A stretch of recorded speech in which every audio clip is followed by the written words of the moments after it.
All right, today we're working with Milo and River, and we're using the BAT method, or behavior adjustment training, to help them stop their dog reactivity. By dog reactivity, I just mean, barking, getting excitable, and correcting other dogs. So this isn't meaning that they're aggressive or doing anything necessarily wrong, but we're trying to help them learn how to relax so they can approach another dog nice and calmly and are able to be sniffed and sniff other dogs and keep everything as a positive experience. So they have just seen that California is here as their dog to be working with, so she's over here. So just to get an idea of distance, we're about this far away. And when the dogs are this reactive, meaning that River over here was barking, whining, when he does that, that means that he's still too worked up to go closer. And the goal of this is to keep the leash as loose as possible. So remember, you guys, to try to keep the leash loose on them. There we go. There we go. And if they're walking around, follow them. So you just want to follow them, and as long as they're not walking too fast towards the other dog, you guys are good to go. So if they want to walk away, that's actually better than them wanting to approach. So go ahead and follow their behavior and kind of let them mosey on around.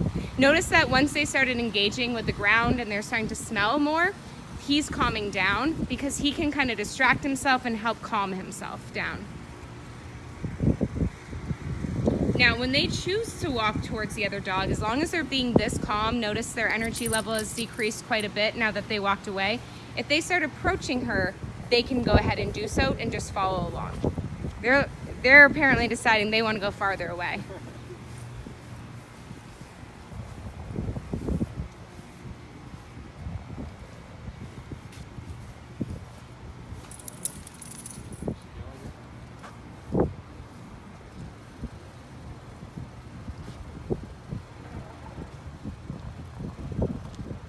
All right, is this usually where you take them for a walk? So they're probably going on habit, so why don't you have them start coming back a little bit? Try bringing them up in the shade so they don't get too hot. I'm gonna go and tell Adam to possibly go up and down the pathway so they can see him, but that way the dogs are all in the shade since it's pretty warm out. We don't want them to get too hot. So I'll be right back.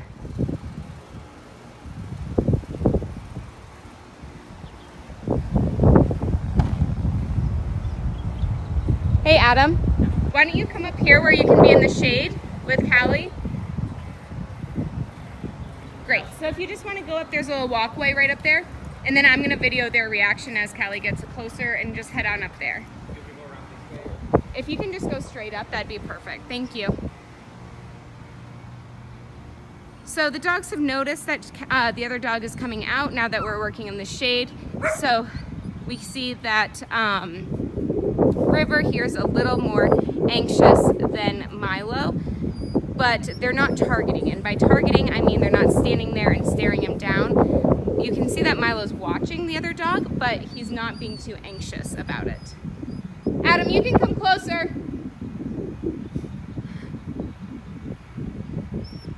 There we go. So as she approaches the dog and Adam's with her, there we go. Awesome, that's good. Notice what their behavior is like. Because River's been the one that's been a little more reactive compared to Milo, he's kind of distracting himself by doing something else. Milo's watching, but what I like about what he's doing is I like where his tail is. I want you to notice that his tail is nice and loose and down. When the tail is pretty far down like that, it indicates that he's nice and relaxed and that's a good posture. He's feeling good about himself. He's not very concerned.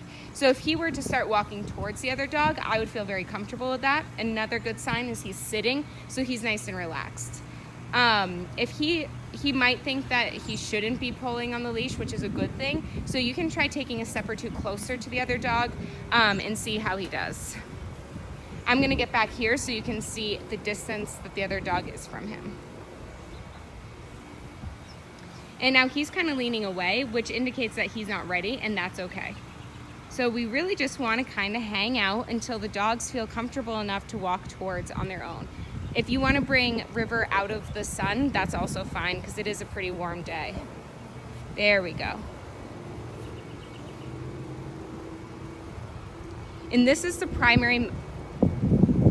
primarily what you'll be doing with them, is having a dog that participates or going to a dog park and then helping the dogs hang out until they are so relaxed that they can keep going forward. The goal is for them to never get too worked up. If you can always keep them below threshold, meaning that they're not barking, crying, whining, or getting too hyper, then you're on a winning path. If they get that excitable, you have to take steps backwards. So their behavior right now is really good.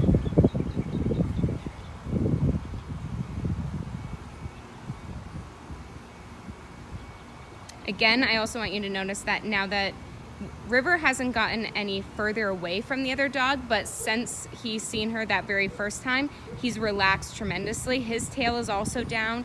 He's nice and relaxed. He's barking because he heard another dog bark inside, but that's not oriented towards the dog that was getting him excited before. So this is a different reaction. It's not to the one that we're working with. When you do set something like this up, always remember to try to work with a dog that's pretty calm and even-mannered, so you're not bringing two dogs that are reactive together. So remember, when you're picking dogs to participate in this event or this training method, you want to work with a dog that's going to exude calm energy and be nice and good for this exercise. Try encouraging, see if he'll walk a little bit further, closer to Milo. He doesn't have to be next to Milo, just about see how he'll do at that distance, okay? Good.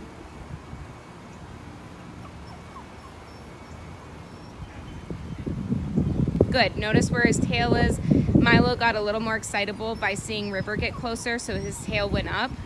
But we'll just kind of wait it out and let him relax. And other reasons why we want to keep the leash loose on them is that not only does it help not engage that opposition reflex of them getting more stimulated, but it's more likely to simulate what it'll be like when they are off leash again. And we want to be able to get them off leash so they can be back in doggy daycare and playing with the other dogs and getting their energy out in a really healthy and fun way for them.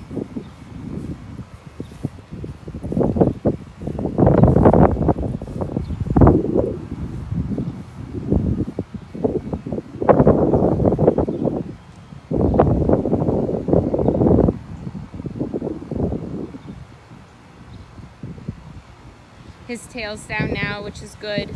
We're seeing a calmer energy. Try bringing him back up here a little bit.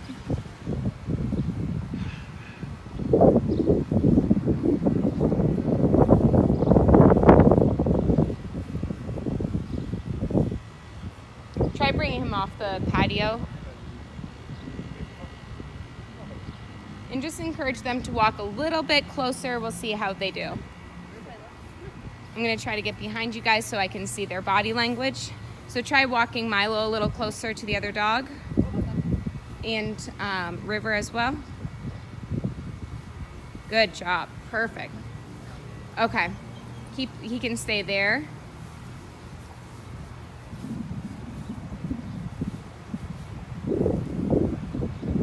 Is this a typical reaction when they see another dog to kind of hesitate before going over to them? They'll usually kind of like pull on the leash. To get closer or further away? Closer.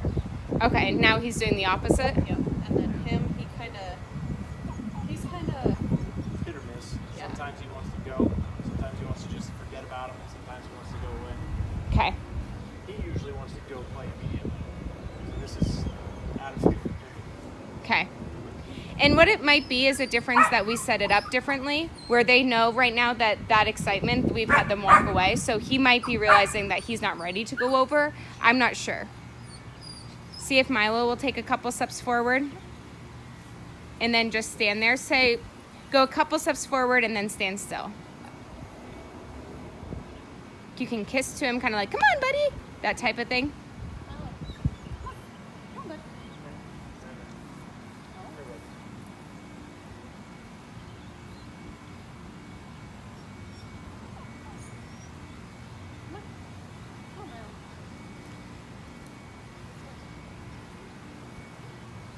Good. Notice that his tail's not up too high. That's good. Nice and relaxed. If he doesn't want to come closer, you can hang out there. Good. His tail's still relaxed. It's up higher than it was, but it's still relaxed. He's a pug mix, so that curl tail is pretty typical. Okay, I would have him pause there so he doesn't get too excited and have him stand still for a minute. And that was really good. That's exactly what I mean about just being able to follow the dog and letting the dog guide how close he can be comfortably. Now notice that the leash is nice and loose, just like we want. His tail actually dropped down really quickly when he's gotten a lot closer. So now if he wants to keep approaching, go ahead and let him. You can encourage him to walk forward. Try talking to him a little more. Try to get his attention because he's mostly concerned where his doggy pal is. Milo.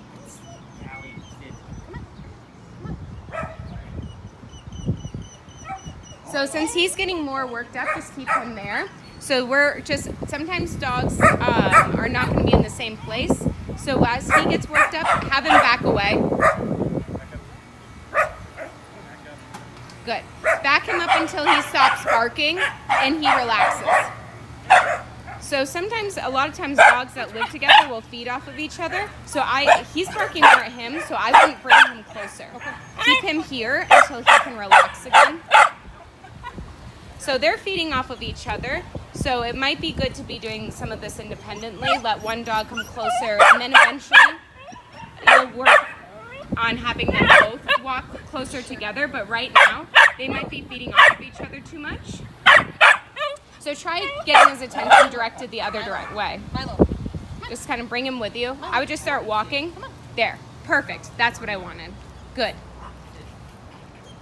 And what I would love for you to do is just walk right by the dog. Don't stop and smell. Just walk him right on by and make it no big deal. Keep him walking. Keep him walking. Don't stop. Perfect. That's exactly what I wanted.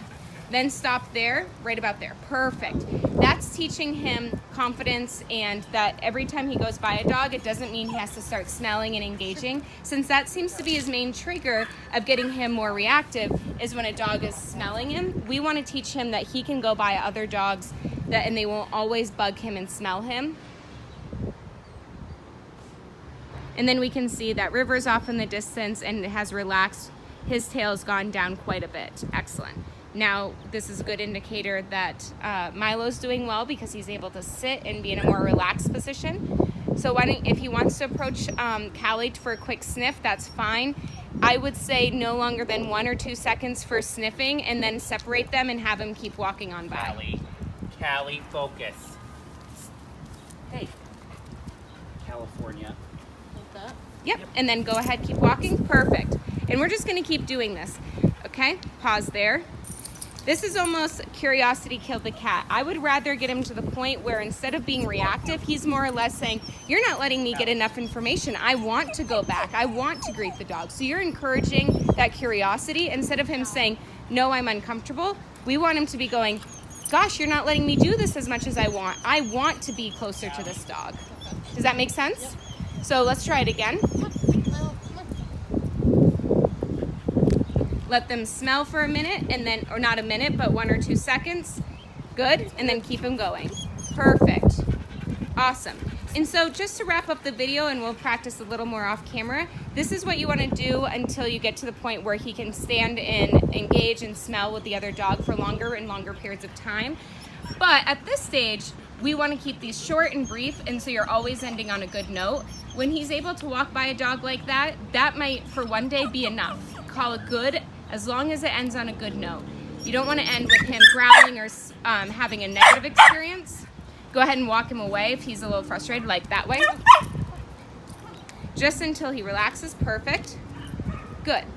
And then let him relax before we're going to go back and re-engage with the other dog again. Remember, smelling the ground is a good way for him to kind of tell the other dog, look, I'm not threatening. I'm just nice and relaxed. I'm just here doing my own thing. Awesome.